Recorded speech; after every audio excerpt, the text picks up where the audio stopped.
sih?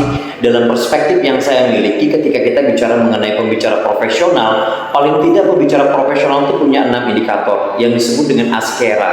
Apa 6 indikator ini? Yang A pertama itu adalah seorang pembicara profesional itu yang utama harus punya attitude. Attitude-nya harus baik. Kenapa? Karena ini menjadi fondasi utama.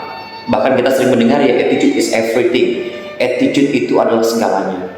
Sehebat apapun seorang pembicara, kalau attitude nggak bagus, ya tidak akan menjadi profesional. Kedua, yang paling penting kemudian adalah skill. Seorang pembicara profesional sudah dipastikan harus punya skill.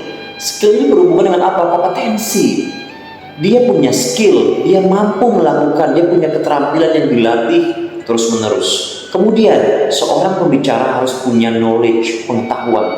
Tidak hanya bisa mengandalkan skill saja, tapi ada pengetahuan yang dimiliki. Jadi ketika dia berbicara nggak kosong.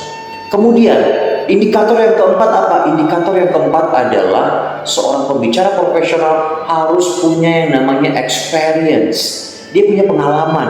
Bahkan ketika kita bicara mengenai pembicara kelas dunia, itu punya pengalamannya apa? 10.000 jam. Maka itu bentuknya dalam bentuk portofolio. Pengalamannya sudah pernah bicara di mana saja. Dan itu akan sangat-sangat menentukan. Kemudian indikator yang kelima, kita berbicara mengenai seorang pembicara profesional harus punya responsibility.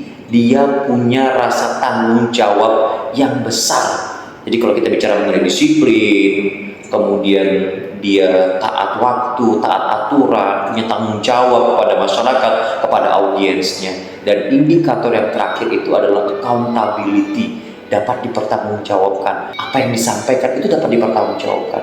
Ini menjadi gambaran bagi kita bahwa untuk menjadi seorang profesional, ya kita paling tidak bisa memenuhi 6 indikator ini.